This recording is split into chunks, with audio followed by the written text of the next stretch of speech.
So anyway, back to you. You were at school, so you did really well at school, and then you went to uni, and you met Dad when you were at university. And he was W and you were A. Is that right? That's right.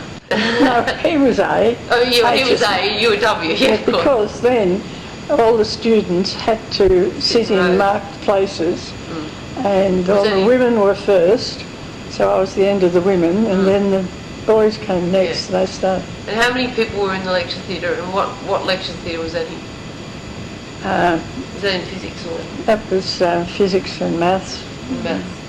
Yeah. How many women were at uni then? Chemistry too, because and then in chemistry we had to have partners for our lab work. You know? Did you partner up with him? No.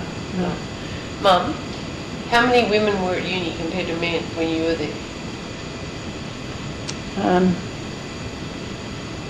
Oh, there were a lot of women.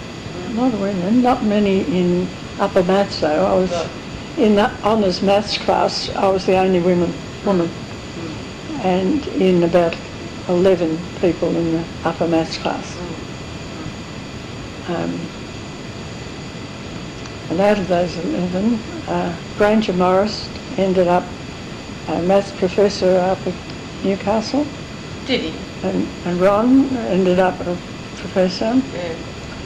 And another one ended up in nuclear energy in England. Really? And there were 11 of us in that top class. So you were a woman, so you were disadvantaged because you had children. I had to have children. And they all, like... They continued their career. Yeah, they continued their career, but women weren't allowed to continue their career. No. Because you couldn't do the CSIRO thing. No, that's right. As soon as I got married, I had to... give up your job? Give up my job. Well, it's not right. No. No, is it? No. So tell me about this giving up the job thing in the CSIRO. Well, in CSIRO, there was another woman there, Ruby Payne-Scott, and she had to keep it quiet that she was married, and then she kept it quiet that she was pregnant, and all of us, we all knew because we were in the Maths Association meetings, and she'd be knitting baby clothes. Knitting baby clothes, yeah. And but she couldn't let the people know because she would have had to have lost her job. What actually was your job at CSIRO? What did you actually do? I was in metrology department. What's that?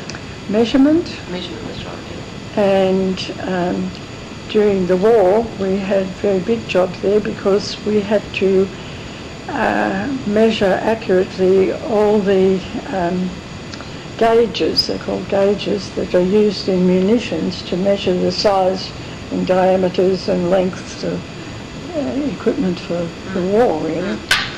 So we did a lot of that then.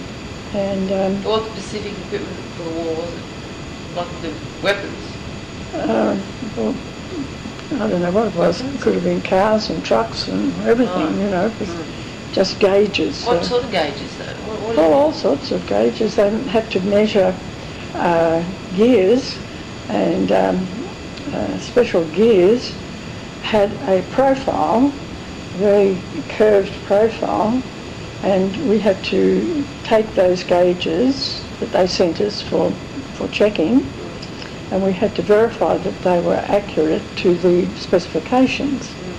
And so we put these, we'd make patterns in the big projector, in the big projector room, put them up, enlarge it all up, and then do accurate measurements to make sure the curve satisfied the equation of the curve. And if it didn't satisfy it, what did you do? Then we had to write it all up and say where it was wrong and how much was out, and send it back and reject it. So what are these things going to be making? What are they going towards? Well, they were gears. They were big special gears for things. What, airplanes? Instruments. We don't know what they were for. Really? How annoying not to know what they're for. No, and so then other companies that are making these gauges had to have special equipment in their places of work to measure them themselves before they sent them to us for verification. And so all their special measuring tools, their little square blocks of certain sizes, all different sizes, and they had to come to us for measurement. And we would have to send them back and certify them as being certain size and to specification. So you had this job sort of like during... There was a lot of statistics in that. Yeah. Yeah. Was that the job you really wanted to have? Oh, well, it was interesting, yeah. So when I went into national standards, I was put into each of the different sections, one at a time. I went into one section, I learnt that section, then I asked to go to the next section, and I kept asking to move, so I moved through all the sections. And then I ended up in the gears section. Do you think that you got your interest in astronomy then, or was it later? I was always interested in astronomy. I did astronomy as an extra course. At uni? At uni. In second year uni, most of the people in our other maths group did 2 extra courses that year, in second year. Yeah. So we did astronomy, mathematical astronomy, and we did mathematical statistics. Did Dad do astronomy, or was it just you were interested in astronomy? I did it, and Ron did it, and Graham Stefan did it, and a couple of other boys. No girls. But we didn't get any pieces of paper for what we'd done. They were extra courses. Right. We just fitted in. So why did you actually leave CSIRO? Was that because you got pregnant? I left You got married? when I got married. As soon as you got married, you left? Yeah. Of your own accord, or were you made? No, you had to go if you were married. You had to go if you were married? They actually said, now that you're married, you have to leave?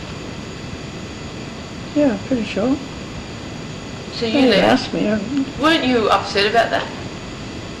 Like, didn't people get upset? Were you part of any, like, women's movement that, Yes, we were in a women's movement. Well, what did you do? What did you do? And we had meetings and all sorts of things like that. But was your pay, when you were there at that CSIRO, the same as the men's pay? No. Did you get lower pay? Lower pay. How much lower? I can't remember Didn't now. that upset you? Yes, of course it upset So us. then that was made you to be part of the women's movement? That's right, yeah. So bad. Oh, how could you stand it? No, well, can't do much about So, it. okay, when you had to leave, did you try and ask to stay, or did you just accept it? No, Everyone just had to You had accept to it. accept that was Yeah. society, you just had to leave. And of course, Ruby, Scott, she just kept it from them. So she had the baby, and then she left after she had the baby. Yeah. She had to leave. They said, look, you've just got to go now, you've got a baby. Well, she knew she'd have to go. I mean, that's the rules. We weren't... What year was this? Oh. So as soon as you left, how did you become a teacher? Like, what did you do when you left? You got married and you left. Well, what did you do then? You got married, so then Dad supported you until you got another job. Yeah, that's right. So then you trained to be a teacher? Yes. Marian Anderson pushed me into that. There was a shortage of teachers. So then you went back to university or to teachers' college or something? Teachers' college did it by correspondence. So you were at home with the children? Mm-hmm. Had children Doing correspondence by night time. Right. And they had to be sent off and come back and all that sort of thing. Right. Up to the Armidale. University of New England, Armidale. And then twice a year you went up to Armidale. Right. And Ron took me and you and Gary. So that's much later, you see. Yeah, that was a lot later, yeah. Yeah. So how long were you didn't have a job? It was a while then. when we were very young, you didn't have a job. Yeah, You were kids. that's right.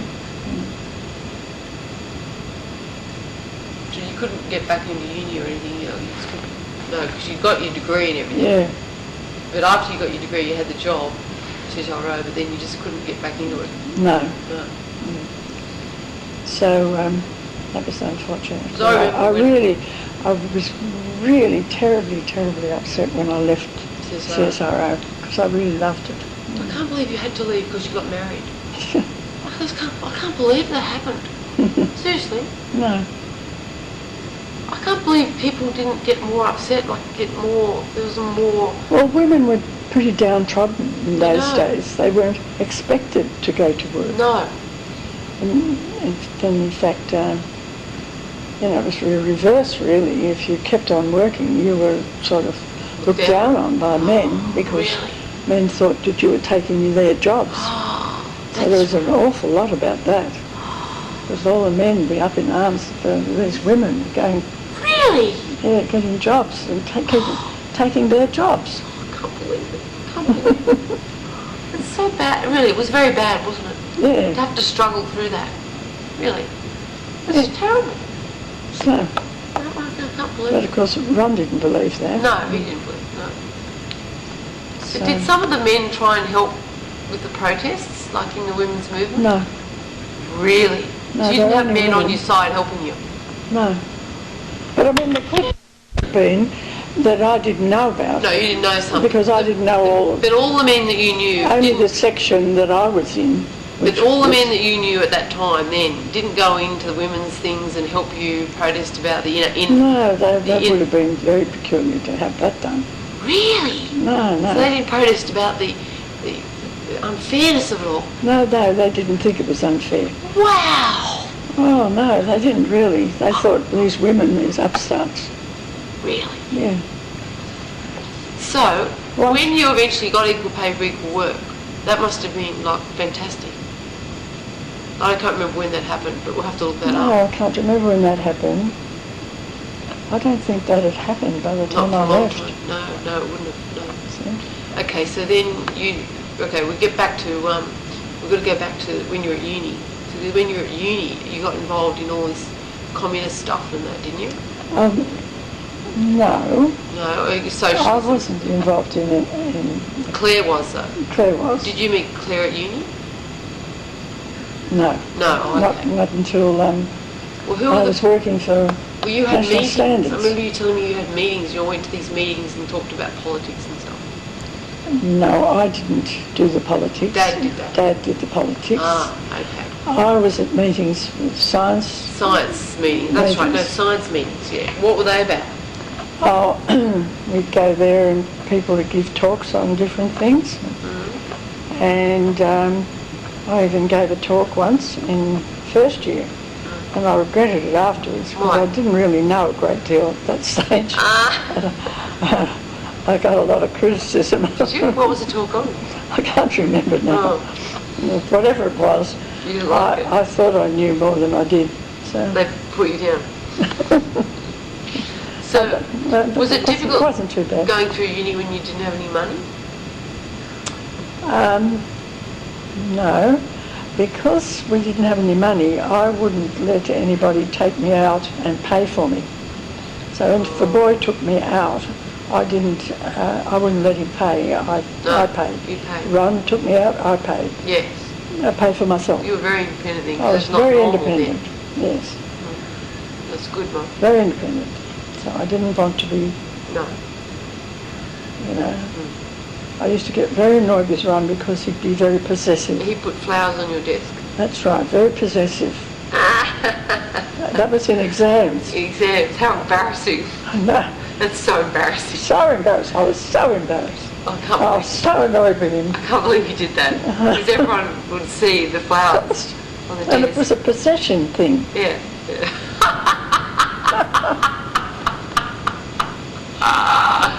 Did you? You should have accepted them and said that was nice. I did.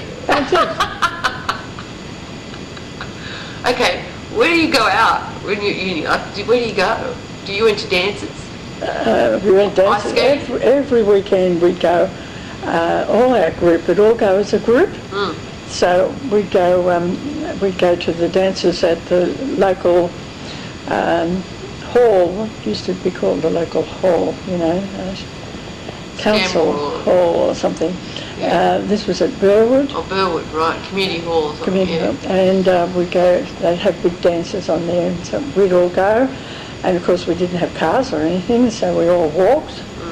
And we'd walk all the way to Burwood from Enfield. And we'd walk home at night. And those were days everyone walked we'd everywhere. be laughing and joking and dancing home along the pathways after the dance. Did Dad go to those? Yes. And so that was good. And Lorna's brother went there and so on. And a lot of other people. And then, so that would generally be a Saturday night, and a Friday night we'd go. I thought that was still on. Oh, that's good. And Friday night we'd go to the pictures. All right. And the rest of the week we'd study. Study. Mum, studying, good on you. You only went out on Friday and Saturday nights. Yeah. See, that's good. That's good. Yeah. Well, Rachel's studying a bit more now, And doesn't Saturday afternoon we had tennis. Oh. We played tennis. Yeah. We had a tennis club. When did you go ice skating? You went ice skating? Oh yeah. You were good That's at in ice town. skating? That's when I was in uni. Uni?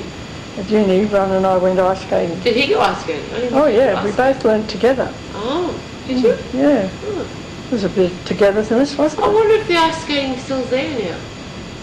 Uh, Still there? I never hear of anyone going ice skating anymore. no, there used to be two places. People used to do it in the old days. Two places. Do it in the old Little skirts, yeah. A lovely white, a lovely white shoes.